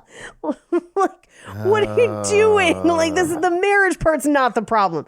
You two are the problem. Yeah, the fact that they don't get married, but they end up together and have a kid seems wild to me. It doesn't make, it's no different to me, other than you get more tax breaks if you are married, at least in America. Yeah. Like, here's the thing. It's very different for people who historically have not had the ability to get married. That's a whole different ballgame. Yeah. These are two people who could have gotten married anytime they want, and they decided that piece of paper was standing between them and being happy long term, and it's fucking not. Yeah, It's these are stupid. two white, terrible people deciding to not get married. We do get a slideshow of what everyone else does. So, like, Henrietta marries some other dude. David and Serena get married, which I love. Scarlett and Chester get married, which we barely even talked about Chester. Chester was the giant American she met at that Scottish wedding. Yeah. The Texan. Yeah, the Texan. Tom marries his literal cousin. Yep. And Matthew meets someone new. Yeah. And it implies gets married, which is very sweet. I was love very that. glad to see that. And then Fiona marries fucking Prince Charles. I hate that they did her dirty like that. And then Charles and Carrie have a baby. Yep. And that's the movie. So having seen the movie, having talked about the movie, what do you guys think about 4 weddings and a funeral? I mean, this was my first time and I could have waited longer, I think. I've heard that before. Oh. I'm kidding. I haven't heard that before. I don't believe you. I found this movie charming. I liked it. I thought it was fine. I won't watch it again, I don't think. Like, there are pacing issues. Like, I'm glad I've seen it once. Don't want to see it again, but I found it charming. I don't know how you did, because like I see what they were trying to do, and people love, like, I was like looked at like famous romantic comedies, and this is like a big one. Yeah. I mean, it does have a lot of like tropes and terribleness, but like too much. Yeah. It's not even like fun watch. It's like a boring ass movie. Yeah. They don't even have like hot sex. It's like very like lovey-dovey We don't sex. really see much sex at all, really. Yeah. No, we don't. But I mean, like, to fall in love with like a hot sexual affair, and he's like, I'm gonna slowly like just tickle your stomach and then like kiss up. Like, you know what I mean? It's like it's a weird thing. Okay. Yeah. It was boring. So this movie, exactly the same with hotter sex scenes, you're into, though, is what you're saying. No. Oh, okay. It wouldn't work, because like they should have focused on the group of friends, like going to all these weddings and being silly. Like, those are the best parts of the movie. They are, You never get to know the friends well enough. You never get like they never. It just never pays off, except for his brother's storyline where he gets with the girl who like learned sign language for him. I thought that was so cute. I did love that. If they did all of the side stories like that, I think it would have been a better movie. Yeah, I think so too. It sort of suffers from that like Love Actually thing, except instead of focusing on the stories that I wanted, they focused on the two terrible people in the movie. Yeah. Like if the movie was about David and Serena getting together and Hugh Grant was just like a character in that and Carrie was a character in that, it would have been a better movie. Because that's actually like a love story that I would have enjoyed. Like it's her learning how to speak in sign language and all of that stuff. Like that would have been fun. And then you're not following a terrible couple around. I can see that. Do you guys think they're still together? No. I think she cheated on him. I was going to say, I think they may want to make sure that that baby is his. I could see them being on whatever version of Maury is over in the UK and him finding out that he is not the father. I get that. I mean, at the end, we see that they're not married because we see his left hand and there's no ring on it. Maybe she left, like a Brexit. Yeah, Russian misinformation fooled her into leaving that relationship. Yes. Misinformation? So at least she's single. This is not like a misdemeanor type situation, Mikey. Anyway, Paige, do you have some fun facts for us? I do. Well, hit us with your fun facts. Hugh Grant, fun facts. So Andie MacDowell actually waived her fee for appearing in the movie in order to take percentage points on the back end instead. Oh, wow. Which meant that she made $2 million on this movie and Hugh Grant only made $100,000. Yeah, I was about to say, because this movie made some money. Yeah, good for her. Oh, yeah. Richard Curtis has said that the inspiration for this movie was after flipping through some old diaries and realizing that he had been to 72 weddings in 10 years. What? That's nuts. Yeah. Okay. And he's not the only one, because for his audition, Hugh Grant actually played a tape of when he was a best man at his brother's wedding, like his toast and everything like that, which is pretty funny. This is one of Rowan Atkinson's favorite films he's ever done. Wow. What? Okay. And he's barely in it. There were actually debates as to whether or not he would play that role. I'll get to it a little bit later in fun Really? facts, but, Okay. Hugh Grant did learn sign language for his scenes with his brother. And the budget for the movie was actually so small that they weren't able to actually film all the weddings, specifically the Scottish wedding, which was not filmed in Scotland. It was filmed just off the production lot. And all of the extras in the wedding scenes had to bring their own suits and dresses. Wow. Okay. The only exceptions are like people who were in the wedding party. Now, a bunch of different people were approached for the role of Carrie. Marissa Tomei was one. Wow. Okay. Yes. Unfortunately, her grandfather was sick at the time and she didn't want to leave New York, but she's not the only one. Jean Triplehorn was actually cast in the role of Carrie, but the sudden death of her mother happened right before shooting and she had to leave the production as well. Okay. But maybe it's for the best because the character of Carrie has been voted one of the most annoying movie characters of all time in an online poll. I mean, yeah, I could see that. Yep.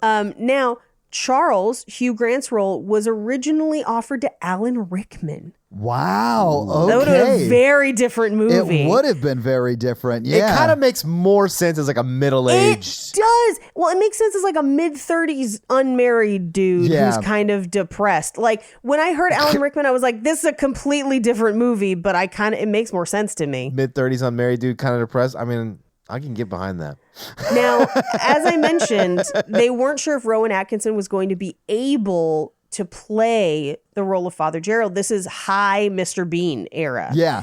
And so they offered it to somebody else basically on spec of like, if Rowan Atkinson can't do it, you'll do it. Do you want to take a guess at who it was? I have no idea. It was Michael Sheen. Really? Yeah. Wow. Okay. Yes. I mean, I love Michael Sheen. I think he's great, but like, okay. Yes. So one of the versions, it has since been updated, so this is no longer the case. But at the time when this came out, the Chinese subtitled version of this movie labeled Rowan Atkinson's character as Silly Bean, which is what they referred to Mr. Bean as in China.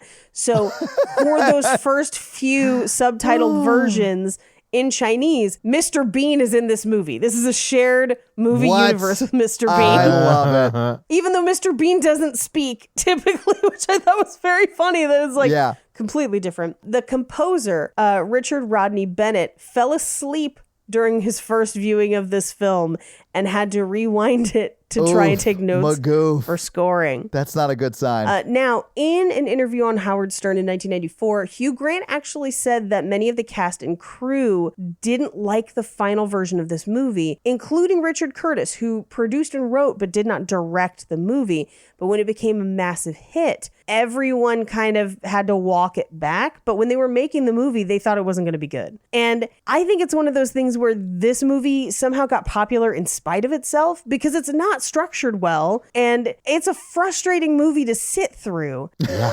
So I don't know. I don't know what happened. I also watched it on a day where I was like, I need some romance. And I was like, this ain't it. This ain't it. So at the premiere, Hugh Grant arrived with his then partner, Elizabeth Hurley, and she had a Versace gown that was the talk of the tabloids at the time.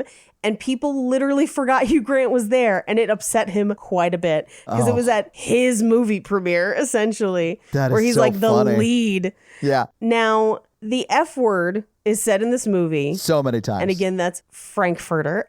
It's said in this movie 28 times. Yeah. Which is one of the most times the F word has been used in a romantic comedy prior to Judd Apatow making romantic comedies. Yes. It is also one of the only Best Picture Oscar nominees to not be nominated in acting categories as well. So like It got nominated for Best Picture? it did, Wow. but it didn't get any acting ones, which it happens occasionally, but it's pretty rare. I just didn't like it. Yeah, I did not super love To it. put it into perspective, Schindler's List won Best Picture this year, 1994. That year. Yeah. Now, additionally, at one point, because this movie went through development hell for like 2 years, so there's like 72 different people auditioned for Hugh Grant's role before Wow. he gets it. There's equally like the whole, it's a murderer's row of who was potentially on the hook for Carrie. But one of the more interesting ones, I think, was they had not cast Hugh Grant yet, and they approached Phoebe Cates, who was only a few years out of Fast Times at Ridgemont High. Yeah. They approached Phoebe Cates to be Carrie, and she suggested Tim Roth for Charles, Oh, wow. Okay. which would have been a completely different movie. Yeah. But I'm kind of here for it. I mean, I like Tim Roth. I find Hugh Grant very charming, which is one of the reasons I think I like this movie. I guess I just don't. Maybe that's the reason why.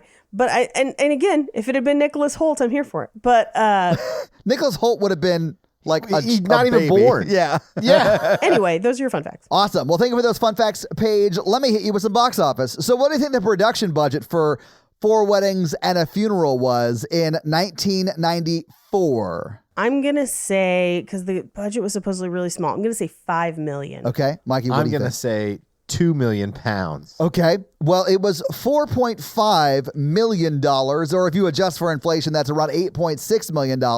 But again, in 1994, that was $4.5 million. The movie came out on April 1st, 1994 here in the States, and it was number 9 in the theater when it came out. It was only in 240 theaters. It was beat by Major League 2 was number 1 that week. D2, The Mighty Ducks, was number 2 that week. The Paper was number 3. Naked Gun 33 1/3, The Final Insult, was number 4. And Schindler's List was number 5 that week. And of course, Four Weddings and a Funeral was number 9. What do you think it brought in its opening weekend when it came in 9th? And again, it was April 1st, 1994. $1 million. Okay. Paige, what do you think? $2 million. Paige, you are closer. It was just over $2 million. It was $2,035,000. So barely over $2 million. You were closer? She was like spot on. Yeah, absolutely spot on. He doesn't even like say it, Paige. He like downplays your guess. Yeah, you were Thank close-ish. Anyway, so so the next weekend it was in twice the theaters. It was in 552 theaters, and it was 6th that week.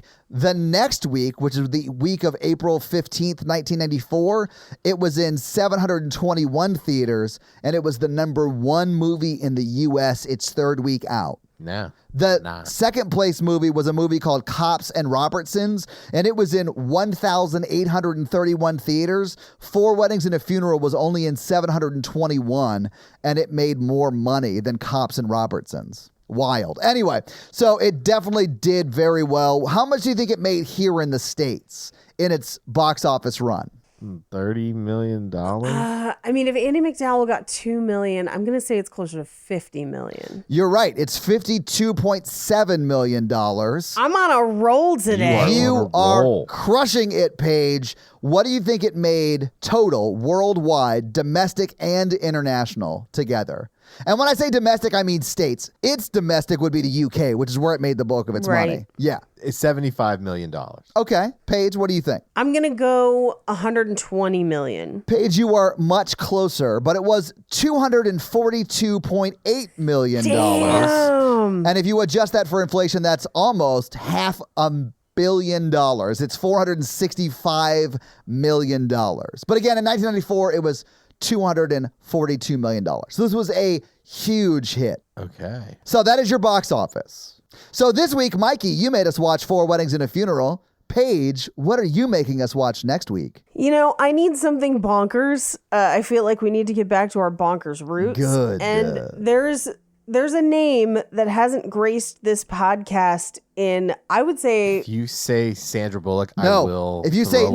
No. Nicholas Sparks is that that's name. exactly who I'm gonna Yes, say. Paige! Yes. I'm ready. I may have watched like 3 of them on Netflix, like maybe in the last month. Was one of them Safe Haven? Because that's what we're gonna watch. They're all the same. So I don't know. Is that the one where they're building a boat? No, it's the one where a domestic abuse victim is hiding out in a beach town in like South Carolina, and she falls in love Yeah, with she the gets sheriff. on a bus with a and bloody then- knife. Yeah, and then she falls in love with the sheriff, and then her ex-husband comes to town. Yes. I've also never seen this movie, Mikey. I've only seen the trailer for it.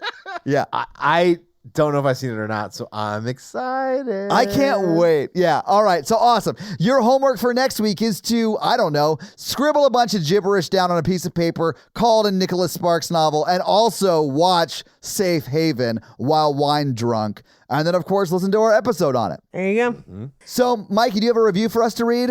I do. Nice. Whose review are you going to read this week? All right, I'm gonna read Paris Hilton 42069's review. Oh, nice. Probably the funniest movie podcast is the title of the review. Wow. Why, thank you. I love this podcast, and I generally agree with their takes on all the movies! Exclamation point. I would like to state for the record that I believe Earth Girls Are Easy is a masterpiece, though. Disagree. Disagree. Hardcore disagree. Hardcore disagree. That movie is a trash fire that I enjoyed every bit Well, of. when I went on my 80s Jeff Goldblum kick. All right. Thickums Jeff Goldblum. But yeah, it's a funny podcast. I totally recommend it. And I would recommend The Horror Virgin too. Oh, why, thank you. It's a really fun podcast, but as you can tell, they're having a lot of fun making it. You should definitely listen. My favorite episode is probably 50 Shades Darker. Both the 50 Shades episodes are special. They are special episodes. They are special Yeah. episodes.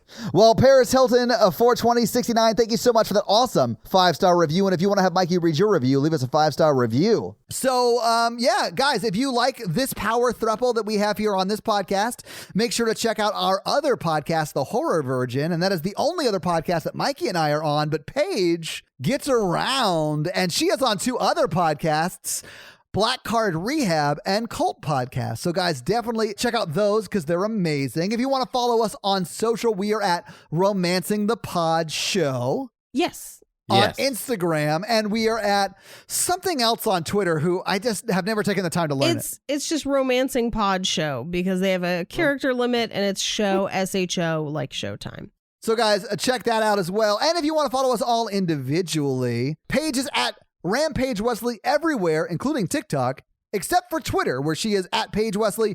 Mikey is at M Randolph 24, and I am at Todd J Awesome everywhere. And guys, we got a P.O. box. So if you want to send us some love letters or whatever you might send to a P.O. box, it's actually not a P.O. box. It's like a regular street address. It's pretty awesome. It's 6688 Nolensville Road, number 108-34, Brentwood, Tennessee 37027. So send us some stuff. Yeah. That's going to be it for us, you guys. I'm Paige. I'm Mikey. And I'm Todd. And you complete us. To completion. Toodle pip. Will you not marry me for the rest of our life? Bye, Andy McNerds.